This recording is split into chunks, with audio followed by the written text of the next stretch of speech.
How you doing, guys? I'm Skip Rayborn. I'm friends with the owners of Gator Trax boats. Been friends with them since before it was Gator Trax boats, so I know a lot about the guys.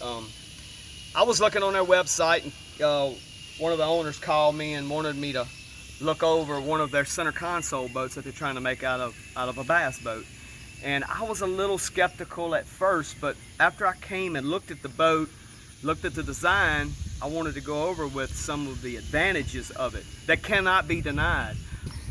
Before I do this, I want you to know that this boat and what I'm talking about is designed for a serious tournament angler.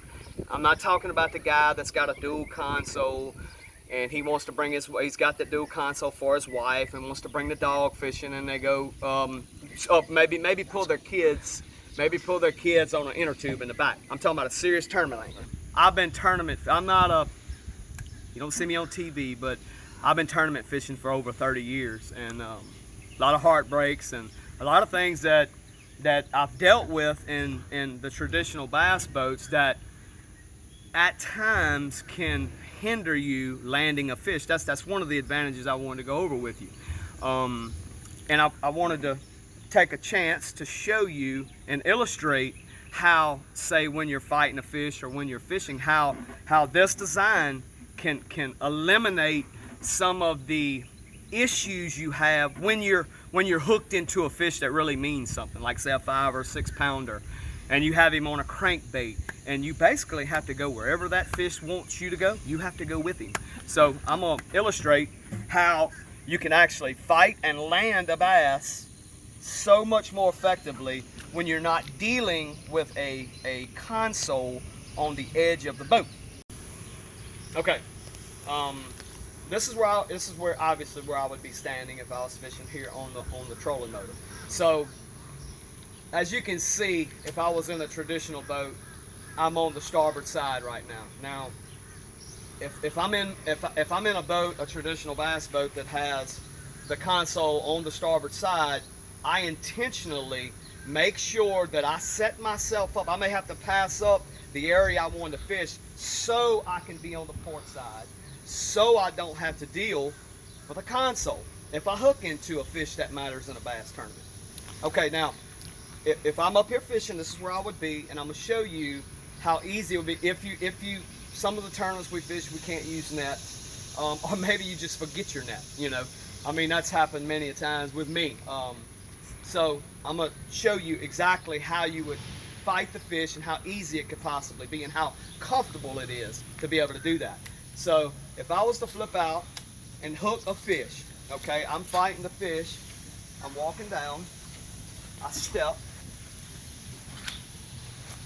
I set down on the little seat that they have right here, and I can reach right over the gunnel and land the fish. Now, if there was a console here, obviously I couldn't do that. I would have to fight the fish. You don't want to try to land one or lip one up at the front of the boat, because that's the highest part of the boat. You want to try to land them in the back where you can get closer to the water. You would have to walk around the console, lose contact with your fish potentially, and then land them back here by the prop, power poles if you have power poles down, things like that. If you fish a lot, you understand that. You see that. That's undeniable. Look at what I'm doing. I'm fighting my fish. I'm in total contact. I have plenty of room. I sit down, and now I'm right on the water. I pull my rod back. I reach down, lift the fish, cradle the fish, however. But I can fight that fish from right here. I never have to turn around. I never have to say, well, go to your back seat. Okay. I go to the back seat. I have to turn around. The fish is back here. I don't want to turn around. You know what I'm saying? I don't want to have to do that. If the fish is back this way, then I'll stay here. I'll roll right back up. I'll fight him until I can finally get him to where I can land him efficiently. Okay, now I'm going to go over another advantage to a center console as opposed to the standard starboard console. Okay, say you're fishing and you're flipping. You have big equipment. You're using 65-pound braid. You're flipping fish out of vegetation mats. Say you know, using an 1.5 ounce weight. Normally, when you have one big hook, big line, big rod, unless he's 7 or 8 pounds, I normally don't ask for the net. So, say you're on the starboard side of your boat and you flip out, and you're in a mat, and the fish hits it, and you bringing him, you got his momentum coming to you, but it happens so fast, you think you have a 3.5 pound bass, right? Now, honestly, I know this has happened to everybody that if you bass fish and you bass fish serious like I do and like some of the other guys around here, how many times have you went to lift a 3 pound bass and realized he's 4? Now you have a console in your way. And you, oh no, I know that's happened to you because it happens to me. I see it happen on TV all the time. You don't have to worry about that. Okay, I know this has happened to you. I know you thought the fish was a certain size and he was bigger, and you went to lift him when you were on the starboard side with the console, and smack right into the console, and then the fish goes back in the water. Hopefully he's still hooked, but unfortunately, normally when that happens, a tremendous amount of slack gets in it and the fish normally comes off. That will never be a reason in this boat that you will lose that fish, because you have a 3-foot section here to where you can land that fish. You don't have to worry about it hitting that console. And I know everybody has done it. Oh, look at me. Look, you lift. There's no console there. That's an advantage that cannot be denied. It cannot be denied. Okay, here's another advantage I want to go over with you. Say you're in a tournament and you hook a 6, 7, or maybe even 8 pounder. You have him on a crankbait. You have him on treble hooks, and you have no control. You have to follow the fish wherever he wants to go, and normally he wants to go to the back. So, say you're on the starboard side. Okay, you hook that fish. He's 8 pounds. He's going straight toward the back.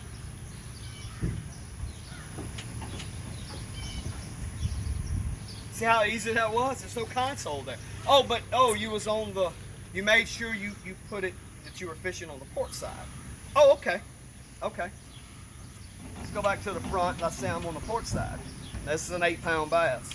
Now I'm gonna turn around and you're gonna see my back side. I hook the fish. He wants to go to the back. I fight him around the power poles and the prop. Now he wants to go back to the front because he's gonna go wherever he wants. Okay. 360. 360 all the way around the boat. You can fight the fish all the way around the boat 360. Doesn't matter which side you're on.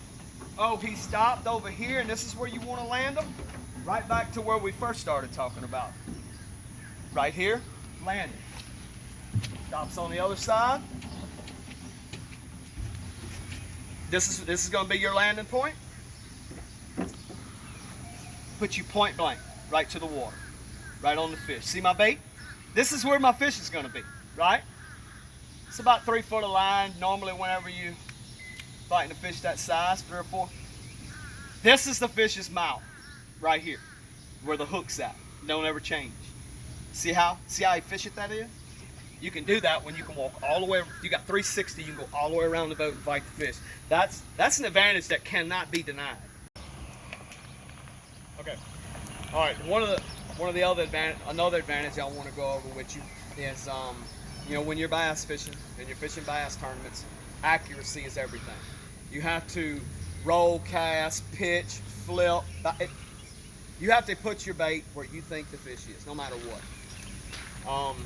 One of the issues that I've always had with the traditional starboard side console is, like I said, I'll reiterate, I'm always forcing my side to the port side, so I don't have to deal with that console. One of the reasons is because, you know, we try to fish up in front. That's what we want to do, but there's occasions where you have to pass a piece of cover to get to the back side of it. I'll illustrate what I'm talking about. There's a tree that comes out. You want to fish the other two, so you have to actually pass up the top, get your boat situated past it on the up current side of it, and then roll cast back to it. Say you can't flip, it's a little bit too far, you don't want to pitch, you don't want to flip, you want to roll cast. I'll illustrate. That console, if it was right here, and I roll cast back on a 45-degree angle, I would probably hit my console. I would have to maneuver my boat even more. I would have to turn the boat even more, which costs time. That's one of the advantages that also cannot be denied, that console being in your way, you'll never slap your console and dent it, scratch it, or whatever with a tungsten weight, which I've done 1,000 times. Okay, another advantage. Now you see me with the rod illustrating when you're fishing. Now, of course, you got to get to your fishing hole. Now, one of the advantages that a center console has is you're in the center of the boat, right? Like, if you're riding a bull, obviously, the way to stay on the bull is to stay right in the center if you were a bull rider. The reason for that is that's the calmest spot. It's the spot that rotates and moves the least amount, is the center. If you're on either side, obviously, it dips to one side and it comes back up the other. But you stay in the center. This is the most stable part of the boat when you're running in rough water. I could probably take a coffee cup and set it right behind me in rough water and it not spill. But if I set it over here on the edge, or just say right here where the console would be, or over here where the console would be, obviously the rocking back and forth would spill it. But with it being in the center, you're going to get less movement there. That's a huge advantage when you have to make long rides over big water. Another tremendous advantage, and I know everybody, especially around here, anybody that fishes big water, when you have, say, if I'm running toward the north and I have an east wind blowing, the spray from that east wind, if I'm in big water and it's rough, I'm going to be soaked. Well, you're going to miss that now because now you're in the center of the boat. I tell you what you do.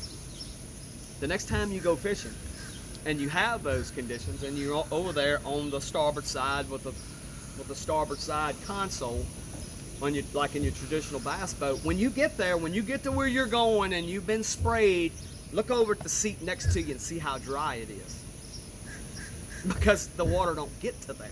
The water hits you on that side. So that's an advantage that cannot be denied. Okay, guys, we went over a bunch of advantages, and we're gonna close, but I want you to know that this is a specific need. You know, like I went over before, this is a specific need. This is for a tournament angler. Now, I know that it's not traditional. There's guys that are traditional that probably thinks this looks weird, and that's fine, that's okay. But that's the beauty of it. Gator Trax can build you whatever you want. You know, their traditional Strike Series is a phenomenal ride. It's a great boat, and I'm not putting anything away from that. But if you want to take advantage of some of the things that we went over today that are undeniable, it may help you. And I'm sure if you buy it and you fish, you know, 100 tournaments a year, I'm pretty sure that that you will be able to take advantage of some of those times. It's just an option. And like I said, Gator Trax can build it however you want it. That's the beauty of it.